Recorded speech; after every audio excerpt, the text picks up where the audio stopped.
Running Sentences presents A Thieves' Nightmare, Part 7, A Timed Jump. Nico and Dominque find themselves dealing with the oddities of time, since it is now doing whatever it wishes. This is a work of fiction. Any names, characters, businesses, events, and situations within this story are products of the author's imagination. Any resemblance to real people, real situations, real events, characters, names, businesses, and or fictional businesses, names, characters, events, and so on is purely coincidental. Copyright 2022. Michael Henry. All rights reserved. The fuzziness that obscured the woods and all things around them seemed to have tightened around them to be a few feet in front of him. Nico had originally figured it was several feet away, but if it was moving, he didn't know what to think. I just want to clarify, should anything happen to us here, in this space, that none of it was my fault. You deserve some of the blame. How? I got pulled into this by you. It was not my choice. But you did decide to take the job to help me steal time from the convention center. Had you walked away, then you might be blame-free. A little bit. Nico was going to protest, but the fuzziness that blocked being able to see things suddenly faded away. They found themselves where they had been, surrounded by men with pointy sticks, but now there seemed to be a rather dapper-looking man behind them in a tailored suit? The man's eyebrows raised when they came into view. Hey there, you two. I heard that someone had dropped by, and now here you are. Welcome! Have we traveled through time? What? No. Wait, what time are you from? 2020? Then definitely no. No time change. It is still 2020. Then, did you come across a man and a woman in the woods? The woman is known as Temple, and this guy is, Hunter Lewis. Might have some guards around with him as well. Lewis, yes, good buddies with him. The woman didn't ask her name, but he was with a woman, so they might be the same person. Are you two working for Lewis? I wouldn't necessarily put it as working for him, as we are being forced to do a job for him, as are most people. Well, whatever, I don't really care about that. What's the job, and why does it bring you out here of all places? Shouldn't you ask Lewis that? Oh, I will, but I like to compare answers and to know when liars are lying to me. So out with an answer and make sure it is somewhat believable. We are here to solve a dilemma in time. That sounds made up. Nico shrugged. That's because it is and isn't. See, Mr. Lewis wants to control time. To use it for his own purposes. Maybe for energy. Maybe for something else. Not entirely sure. And what he believes he has here is a source of time that's free-floating and moving and doing its own thing. Dominque looked over at him rather incredulous that he was just giving away all of this. And he noted it, but kept going, because at this point, who knew and didn't know what was a waste of time? It all seemed to be marching towards an inevitable grab for time energy by any new person that came along, so, well, it was just information. The two of us, me and Miss Dominque here, are people who can get close to time without some nasty, harmful side effects. Apparently, anyway. And those side effects are pretty bad. What side effects? The man didn't seem to buy this, from the way his eyes had narrowed and tried to study what Nico was saying. His hand had gone towards his back, where undoubtedly would be a pistol of some sort. Time will attack anyone when they get too close to it or make it angry. I think you are making it angry now by stopping us, by the way. And as if to prove this, one of the men with a stick vanished, his clothes and stick falling to the ground where he'd stood. What did you do? We control time. We can make anyone vanish if they get too close to us and to the source of this energy. She said the last part a little quieter, which made Nico shake his head. This man, though, didn't hear or was freaked out by something, as another man with a stick vanished right in front of him. The gun came from behind the man's back, and he was waving it in their general direction, but he was now steadily backing away in a bit of panic. Before you do run off, why are these men dressed this way? Are they natives to the area, or what is going on? Yeah, we are. Nico jumped from the voice near him and turned to find one of the men with the sticks was next to him. He wasn't really pointing his stick at him, but he had it at the ready. Name's Phil, and we're part of a tribe of people who live by the bay. I guess, though, you might not call us natives, since we didn't actually come from the area. We moved here and made it our livelihood to protect the land from people. Oh, that's nice.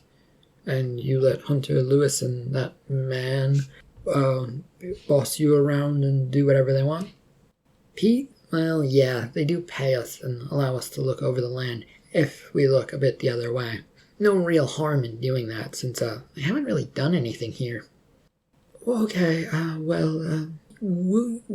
you'll be off now, since we aren't here to do any harm to the land either, or anything, and, neither Lewis or that man, Pete, I think you said his name was, is around anymore. Phil glanced over his shoulder to see that Pete had indeed gone, spooked by what he'd seen, no doubt. But Phil turned back to them and raised his stick again at them. You did make some of us disappear, so until they return, I don't think I can let you go. The few of these men who hadn't run away with Pete now pointed their sticks once again with some resolve towards them. A move that made both Dominque and Nico sigh. There was no end in sight and probably no explanation that would satisfy them about what had happened and what was going to happen. Okay, I can snap my fingers, but please understand that we don't know what's going to happen if I do. It might make all of you vanish, or it might make somebody reappear. Maybe. Probably not, but maybe. The stick of Phil's waved in front of his face, so he raised his hand and snapped his fingers. He didn't have much hope that anything was going to happen, but when one of the sort of natives appeared back where they were, stark naked, everyone sort of froze, and then turned when they realized that there was a person where a person hadn't been, and stared at him. This man soon realized that they were in fact naked, and covered up as best he could, and made a move to grab a nearby loincloth and stick. Nico, on the other hand, decided he could busily snap his fingers to make things appear as fast as he could, trying to make the other 4 or so figures appear, and with the great hopes that it was going to happen. It took a few seconds, but these 4 sort of natives all snapped back into existence. Nico then turned to Phil, who wasn't sure where to look anymore. People as requested. Now, can we be left alone? Phil looked to the others, who were now hurriedly trying to get away. The loincloths were all grabbed up along with any remaining sticks as they beat a retreat towards the edge of the wood. The leader shrugged and began backing away with his group. Well, we will be keeping an eye on you, just to make sure that nothing happens. Dominque offered a half-hearted wave goodbye, and then, when they were gone, turned to Nico. What did you do? Yeah, no idea. Maybe time didn't like them and spat them back out. More importantly, what was all that fuzziness that was thrown at us? Is time messing with us? It was her turn to shrug. I have no idea, no clue. Maybe the house has one of those clues that we've missed. An empty house. Do you have a better idea of one who wields time? Or should we just go and investigate, since we both don't know crap at this point? No, I do not wield time, but what could possibly be learned in that house? Maybe an answer, maybe nothing, but something, potentially. Nico was looking over his shoulder at the place. The dilapidated structure didn't offer any hints as to what other mysteries it might contain. Nico could feel a heavy sigh coming on, but held it back as he turned towards the place. Letting go of it might get him yelled at, and he didn't feel like that would help solve things. So with rather heavy movement, he began trudging his way towards the house once again. Stuff is missing, it feels like. If time really is acting up, then why isn't there such a heavy atmosphere? What was that? She caught up to him, having not heard him, as he sort of mumbled his words and grabbed at his arm. At the convention we went to, when the machine was turned on, it created a heavy feeling like we were being weighed down upon with all the energy sucked out of us at the same time. You were outside the convention. Did you feel anything like that? After a second of deep thought, Dominque was shaking her head now. Not at the convention, no. At the house on the island, I felt like there was a little bit, mostly when we were running away, though. Weird, I didn't feel it on the island until we were running away, like you said. The two fell quiet as they came to the door of the place and peered into it. Nothing looked different, though it was a bit steamy inside. Slowly, Nico stepped over into the house, finding his footing so he didn't step wrongly and fall over. One never knew what was going to happen anymore, and least of all him, so he was trying to tread carefully. Looks the same from here. Go in further. We can't declare a place clear just because we stepped inside. He didn't step any further, though, since his attention was drawn to the ground where the rock was supposed to be. Dominque pushed her way in and was by his side, and was also staring about, trying to find this terrible stone that was giving off steam before. Their glances crept away from that spot it had originally been, where they thought it had originally been, towards the center of the room, where it was much clearer than the steamy atmosphere around the sides. It's only in really windy parts of the desert where stones are known to move, right? As far as I know, yeah. So that stone over there, I didn't move it, I don't think you moved it, and we didn't move it together, so... They both took a step towards it, and then stopped. Dominque looked at him, he at her. Nico wasn't entirely sure, but felt like they were being called to by this stone, and that they would be marching to its orders, hence the step forward, despite not wanting to move. What are we doing? No clue. Why'd you take a step forward? I don't know. We should do something to stop it then. Nico snapped his fingers, waiting for anything to happen. He had no idea what to expect, and he expected nothing. So when nothing did happen, he shrugged. Your turn to try something out, Time Wizard. We're not giving ourselves that nickname. She pushed her face forward and tried to do something. He couldn't exactly tell what it was, but he sort of guessed what she was trying to be up to, but it just seemed a little silly to look at. Are you trying to wiggle your nose? No. Fan of old shows, then? Anyway, it was cute, though it doesn't appear to have done anything anyway, so, yeah. He drew a look for his comment, but he shrugged back at it. It was a cute moment, and then decided he would rather be examining the rock instead of under the steady gaze of Dominque, who wanted to say something from the looks of things. He stepped forward and knelt down beside the rock as close as he could. It wasn't big-looking, and it seemed like it would fit in his hand, should he pick it up. He didn't, and he got down closer so he could really look at it, swearing that there was a bit of an aura coming off of it, or at least a hazy film-like substance that was hovering over it. There you two are. They both glanced at the doorway where a haggard temple was. She looked like she'd been fighting or wrestling with someone, and didn't take too many guesses as to who it was. They both glanced behind the doorway to see if anyone was behind her. Have you been, fighting with the people with sticks? Having fun with them? Fun? They threatened me with sticks and kept looking lustily after me. That is not fun. What happened exactly? And I take it that Hunter Lewis isn't with you, Temple? Temple came in and moved over towards them, throwing glances over her shoulder from time to time. In short order, she was in front of them, and then eased herself so that she was behind them.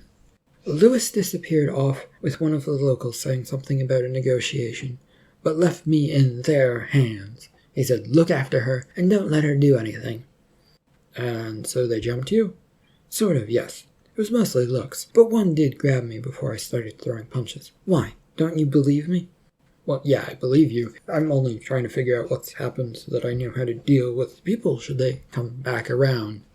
They've lost civilization and gone to base instinct, it seems, unless they're around other men. We're sorry, Temple. Things have only gone a slight bit better here. We were threatened by the people with many sticks as well, and another man who claims to work with it, Pete. We don't know really what's going on, but stuff is going on. And we found a stone. You two really have done nothing, have you? Nico stood up, pretending to be offended, which made Dominque shake her head. And to top it off, Nico decided it would be fun to wave his finger at Temple for suggesting such things. How dare you? How dare I? What? He stopped and dropped the act as confusion reigned across her. Yes, how dare you say exactly what we've been doing, because we have no idea what we are doing. I'm lost. Welcome to our world of being in a house that isn't a house anymore. We've been trying to figure out if the steam on this stone is something or not, and we don't know much of anything anymore. The stone potentially might be time, because people disappeared around us, but then reappeared, which we've never seen before, and we don't know if it is or isn't part of this whole mess. That only leaves us with a stone, and that was originally over there, and it moved all on its own to over here. He pointed towards the spot and then shifted to where the rock was now. Temple realized that she was the closest to it and jumped back on away from it. What does that mean for me? We have no idea. The fact is, we know lots of nothing about how any of this works, other than it does. And this is coming from the person who supposedly researched the damn stuff in the first place. Well, I've only been working on this for a year or so. It was only recently discovered that you could harvest time, and the whole thing started out just to find out what was happening to a bunch of people because of rumors. Also, you can't expect to learn everything when no one knows anything about what you're looking at. Round and round we go, where we stop, only time apparently knows. He knelt down and picked up the rock, tossing it up and down in his hand. Then he had a bright idea which occurred to him, that the marble might do something. He pulled it out of his pocket and brought it close. What are you doing, Nico? You said that marble might have sucked an island into it, right? Why mess with a stone that might contain time, and a marble that also has potentially locked away time? What are you doing? He shrugged and moved them closer to one another. We have some toys to play with. Might as well see what they do at this point. If the world ends, or I get killed, or someone gets killed, it would be terrible, but the rate things are going... He then concentrated on bringing the rock and marble close together, pushing them so that they were almost touching one another. There he paused, looking for some sort of reaction, but neither was doing anything. He also stuck his face as close as he could to see if there was anything going on, but there really wasn't much. Those locals sure are rowdy. Nico jumped and nearly tossed the marble and rock into the air. He managed to keep his hands on both of them before swinging around, ready to toss the rock at the intruding voice. What have you found? We have a rock, and that's it, Mr. Hunter Lewis. It might be a part of the great stream of time, or it might not be. We have no evidence whatsoever. We simply do not know. I sent you in here to find out stuff, and you come back with, I don't know? He approached and grabbed the rock from Nico's hand, which he let him do. Nico decided to hide the marble, which was more important to him, in his pocket, as the man held the rock up into the air. Well, that's the problem. No one knows exactly what they're looking for. Dominque will attest to that. She just said it, in fact. And did you set up that machine outside that was making noise? What if I did? Well, by doing that, you nearly lost the ability to have us around. Time did seem to concentrate for an attack on us. The arms dealer turned and looked them over, with a look that said that such things would not be his problem. Well, then I need to get that machine up and running to see what happens to it then, don't I? And then we all disappear because you have no way to capture the energy it is unleashing. Or do you have a way to do that? Lewis looked over to Dominque. You managed to help make a machine that captures time, didn't you? I had several of them. and then lost all of them due to various incidences. They only grab enough time to last for a couple of hours, though. A vial-sized portion is pretty small, all things considered. Yes. And I do have one of those things, thanks to my friend and associate. It shall soon be here, and then we will see what happens, okay? There were a few frozen looks of surprises on the faces of Dominque and Nico as they worked this out. Lewis then dropped the rock back onto the ground as he was bored with it and moved towards the door. If you people can't do anything to make time act up, it's best that we get out of here. We don't want to steal you away just yet. That would be fun to see. The group left the house in the inlet area, heading back towards firmer land. The crossing didn't seem to take us long this time, as they came to a stop near a rocky beach area. Lewis made the trio sit down, and they waited with guards, looking over them as the man disappeared again. The rocks unfortunately didn't provide much comfort, as they were either too small or uncomfortable to sit on. This left the three of them either standing or squatting to try and ease the issue of tiring out their legs. After a wait of some time, Lewis re-emerged from the woods and held a familiar-looking suitcase in his hands. There was also a familiar-looking man behind them, and Dominque stood up angrily upon seeing Jansen. But Nico wasn't bothered. It was another odd thing to have happened, but at this point he figured that was what was about to happen. You knew a lot more about all of this than you were letting on, Mr. Hunter. Oh, yes, of course, Mr. Nico. I don't get into things without having some plans for how to deal with them. I have plenty of tricks and no treats for those that can't keep up. Now, I believe at least two of you know Jansen, but Temple does not. Who is he? Temple had turned to Dominque and Nico when saying this, and to this, Jansen, who huddled himself off to the side, throwing looks towards them. This is Jansen, one of the workers that Dominque hired as a collection of people, as she managed to get to agree to work with her on a robbery of time. Instead of helping steal time, though, he stole the suitcase and ran away. In retrospect, a very smart idea and move. Oh, I see. The group fell silent as Lewis fiddled with the suitcase and got it to open up. Once it was, he admired the craftsmanship and then backed away. Right, this looks rather complicated. So which of you two is going to operate it inside that house? Nico rose from his squatting position, dusting himself off and letting a sigh escape as he went over to the suitcase. He snapped it shut again, then picked it up by the handle. A second later, he was headed for the inlet. He clambered his way to the house, wondering in his mind why they'd left in the first place. They didn't need to leave, yet Lewis had dragged them away. Sure, time might have attacked, but it really hadn't done anything yet, so maybe Lewis was scared of being taken, and that's why. Once past the rocky way onto the little island itself, he made his way through the woods and to the front door of the house. He didn't move with any speed, as there was no need to rush himself, having been left all alone to do this. The house emerged into the clearing, and Nico glanced off towards the side. The machine from before was still sitting there, which he found reassuring slightly, though he couldn't say why, just that seeing things stay the same in these crazy times made life a bit easier to swallow. The front door was soon in front of him, and he took a deep breath as he plunged inside. It was quiet in here, which left only Nico to do his job as he hurried about it. The suitcase was set down near the stone, which wasn't giving off any weird looks at the moment. The place had also cleared the way of any steamy, wispy smoke as well. All right, rock or time, or maybe not time, it's something else. It is just you and me here, nothing to fear, although this is supposed to make you angry and steal from you. So maybe be a bit fearful, but don't blame me for it.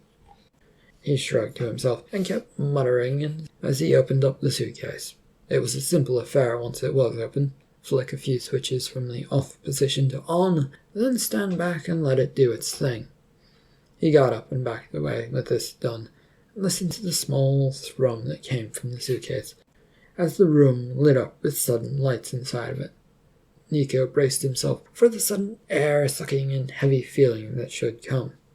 He waited some more, but it did not occur. The machine was still in front of him, and everything looked normal. He pinched his thigh where his hand was to make sure he was here and that this was happening. It hurt a little bit, but it was a pinch, so maybe that was just a normal feeling. The only difference he could tell was that the machine wasn't glowing like it had at the convention center. Didn't it work? What's going on? The rhetorical question to himself seemed to sit there, waiting for an answer he already knew. It didn't work. A few steps towards the machine, and in the blink of an eye, a cloud of smoke rose up from the ground, covering the time machine like it was a hand of some sort. The time-stealing machine was soon obscured from view, and then the smoke was gone. And so was the machine. Okay, that's not good. He took a few steps towards where it had been, but felt a slow molasses-like heavy state coming over him. The air was tight, but didn't press on him like it had at the convention center or on the island. A spectral-like light appearing in the sort of figure form in front of him popped up. He took it in as it shook its head no at him, and then vanished.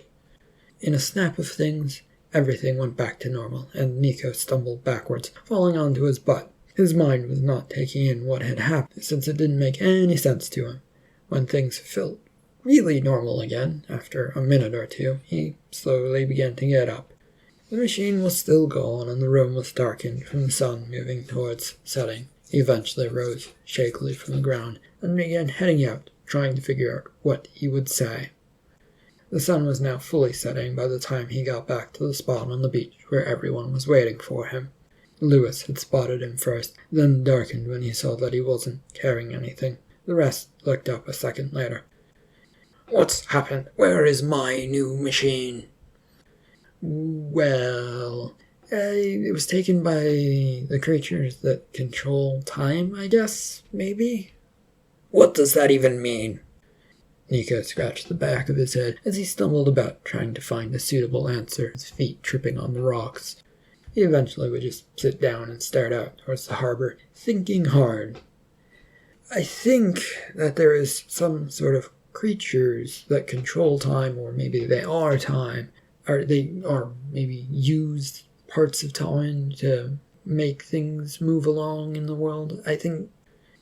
Nico, tell me what happened to you in the house, or wherever this event occurred." Dominque had approached him and knelt in front of him, trying to make him look into her eyes, and to calm him down. "I went to the house, put the machine down by the rock, turned it on, and stepped back like the instructions told us to. At first, nothing happened. No sudden flux of slow time, or feeling weird, or anything like that. The machine dinged like it had completed its job, but it didn't have a vial that was filled or anything like that, or glowed like it had at the convention. Then in a sort of aura of mist in a hand-like shape suddenly smacked over the machine and smashed it, maybe, I think, and then vanish, and the machine wasn't there and the mist wasn't there. But then all of a sudden a light wispy creature as tall as me, humanoid, appeared and shook its head at me, and then it was gone." There was a lot of looks shared between everyone, and to Nico it seemed like everyone was trying to decide if he'd gone crazy or not. He merely kept to himself and curled up, so that he could put his arms around his legs and his head on his knees. To him there was a severe feeling of being judged by whatever that creature had been. "Would you believe me if I told you that there were stories about such things?" "What do you mean, ghosts, Dominque?" "No, Temple, not ghosts. The creatures that control time." "What is this? What are you talking about, Dominque? And answer me quickly, or I shall set the guards on you." She got up from in front of Nico and moved towards Lewis, with her hands on her hips, looking rather annoyed. "Or just say what you want. Just explain yourself." "I didn't know what they were, to be honest. I've only saw them briefly and only once at the house at the resort, when I opened the basement door and looked down there. It was a well-lit figure at the bottom, shaking its head no, and then it was gone." Where does that leave us, then? Do we risk angering time and or its keepers, or what are we doing? Dominque shrugged, and the group fell silent as they all thought about what to do next. Nico kept staring, thinking about the figure. No doubt Lewis might try and figure out to talk to these figures, or get them to give him what he wanted. And Nico was probably going to be dragged into the matter. This, however, was interrupted by the heavy thump of rotor blades as a helicopter announced its presence. It took some time before it appeared, and then over the bay it came flashing towards them, with heavy lights illuminating the entire area. It soon hovered near the beach, but lowered itself onto the water, landing a few seconds later on its pontoons. The door opened to reveal Caleb. "Hello. Do you happen to need a lift back to your base of operations? It doesn't matter if you do or don't. Get in." A moment after this, Nico decided to stand up and try to judge the distance between the beach area and where the helicopter stood with its blades still thumping away. A few minutes later, the group was all wading through the water and taking a small swim until they were all loaded up aboard it. Sitting down in the rather spacious interior, the door was quickly closed, which dampened the noise as they were all huddled about with towels now on them. The copter was soon lifting them up and away, but no one was speaking to one another, in part because Caleb had a crooked grin on his face, which was drawing everyone's attention to it, but no one wanted to be the one to say something about it. The trip wasn't long, and it only took them a few minutes to get where they were going, at the camp where they'd stayed the other night. The helicopter landed in a clearing, and they were soon directed off to the cabin that they'd slept in. They did so in a single column, with a few military contractors on their flanks, so there was no funny business tried by them. Soon crawled into the living room, still huddled in their towels and wet and cold. The lot of them were just hanging about as Lewis and Caleb conversed for a few seconds near the door. Then Lewis left, and Caleb stepped towards them. "I understand it has been a long day, so we won't keep you from getting some rest and into some more comfortable clothes, but perhaps be ready tomorrow to conquer time?" There was plenty of dubious looks at this, but the military corporation CEO merely waved at them goodbye and headed for the door himself. It didn't take Nico long to head for the bedrooms to find a way to get some sleep and a change of clothes. But the closer he got to the room he stayed in the previous day, the more awake he was feeling. Finally, he came to a stop and leaned against a nearby wall, arms crossed, annoyed by the fact that sleepiness was going away. Jansen had also come into the hallway and then stopped when he spotted him. And then after a second, the man decided to look down at the ground and began walking again. Nico kept an eye on him, waiting to see which room he would choose to go into. The smart answer would be for him to stay as far away from Nico as he could in any questions. There was, however, some hesitation from Jansen, who never seemed quite sure if he should go through one of the doors before proceeding to the next one and getting closer and closer. The process kept going until he was almost next to Nico. "I don't know of anyone who is staying in any of the rooms you passed up." "Oh. Yeah, unfortunate, but perhaps we can have a conversation." "I have nothing to say about the crime we committed as a group." Nico studied the man hard, trying to see how honest he was being. It was hard to tell from the man's innocent-looking face. "But you knew all about what was going on before any of the others did. That's the only thing that makes sense to my head, since we never left the little crabbery except to go out on that job." "Oh, no, I learned about the job at the same time as you did. However, I heard that someone else had proposed something similar. I wasn't able to get in contact with them, and I was able to get out one day when no one was looking around. It was very simple." Jansen would shrug, as if this explained all of it away. It didn't to Nico, who had gone on a long adventure not necessarily because of Jansen, but it would be rather easy to blame the man. "And you never thought to warn any of us about any of this?" I didn't know who I could trust. I mean, all of you simply went along with that job once you'd heard the money involved in it. There was a lot of happiness, and as far as I knew, you were all working together. I'm not going to trust people I was kidnapped by. You didn't bother talking, asking, or listening to any of us. The second you heard the job, you already had the plan in your head. Yeah, so what? Here you are with Dominque and none of the other robbers, so you came out of this fine, probably all because of your own plans. My only plan was to do the job. I'm a small-time thief who has only done some big jobs, and I didn't know anything about any of this time madness. His voice and temper rising, Nico glanced down the hallway to see that Dominque was standing at the end of it. Anyway, Jansen, watch your back. Maybe not from Dominque, but definitely from Temple. And those other two, Hunter, Lewis, and Caleb, who works for the Particle Corp. Good luck with that. They'll probably kill you once they get the chance. Jansen looked at him doubtfully and shook his head and then went off down the hallway, searching for a door to go through. Nico watched for a second, but stopped and glanced over to see Dominque was approaching him. Do you blame me for this whole mess?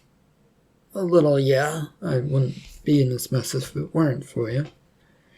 Those words mean you blame me a whole lot and not a little bit. He shrugged, now tired once again, having used what energy came back to him on Jansen. I guess so, but until I can safely walk away from all of this, blaming you won't do me a lot of good, will it? I'm starting to doubt that the whole being safe part will ever happen now. Yes, it will be dangerous, and there is one other thing I'd like to talk to you about, though. But in your room, if you don't mind. Nico found himself confused, but he shrugged and opened the door he was next to. They were alone, yet they needed more privacy. He flicked on the lights of the room and made his way towards the bed, which he sat down on and looked over to Dominque, who quietly closed the door. So what's the big deal? She came over and joined him, sitting down. She was looking rather pensive about the place. I think there may be a way out of all of this without helping those two. Does it involve sacrifice and distraction? Potentially, yes, but maybe no. Sounds terrible. What's the plan? He decided to lay back on the bed, but kept a careful eye on her. The feeling that something was up made him itch, and it was spreading across him. What if we can meet those time figures from before, and maybe meet them and talk to them before those big shots can get a chance to do it? And what do you want to say to them, aside from, sorry, we were experimenting to see what would happen? That things are under threat and we will leave them all alone, but they have to first do something about those two. So no more time adventures for you? If I can help it, sure. Threats and violence, should anyone find out what's happened to me or whatever, might make me change my mind, but I do rather like the idea of living after all. That's quite a tone change from trying to stay on the island. Well, things do change. She got up from the bed and was looking away from him, her fingers combing through her hair. He watched her as she wandered a bit away from the bed and went towards a nearby wall to lean against it. I admit I did things wrong because I got too curious about them. That led me to being single-minded about it and then feeling like I had to take a lot of blame for what happened. On the island, of course. It felt like it was a way to make up for what I did and for those that got hurt by what we wound up doing. This was a change of pace from her, and he worried about where it was coming from. Trust was always an issue for him, and he figured probably for any thief. And she was a thief, and she was now confessing all of this. It really was rather suspicious. Thank you for all of that. What exactly are you thinking of, though? What is your great escape plan? I can't tell you. Because you don't trust me, or... I don't trust myself, and if it comes unfurled, then I'd rather you didn't get caught up in it. They were probably going to blame me anyway. The thought struck him that someone might have listening devices planted in the room. He sat up, looking about the place to get a feel for where one might be. How likely would it be that they bugged this place, considering it was a crime lord and dealing in arms and another legalized crime lord dealing in arms through corporations? It seemed there was a pretty high chance that it was, which then left Dominque, who had just spouted all of this out loud. She seemed the same, or maybe similar as she had, but this forced him to take in the bedroom. I suppose that they could, but I feel like it is for the best if I tell you later when things are in motion. I will tell you, just not at this moment. So you are giving me a heads up and making sure I'm aboard your plan, then? Not necessarily on board, but not shocked when things happen. He shook his head no ruefully. I suppose I am in your hands, then. She nodded and then headed out as he lay back down on the bed, worrying up a storm that things were about to come crashing down on him. End of Part 7 of A Thieves' Nightmare. Thank you for listening.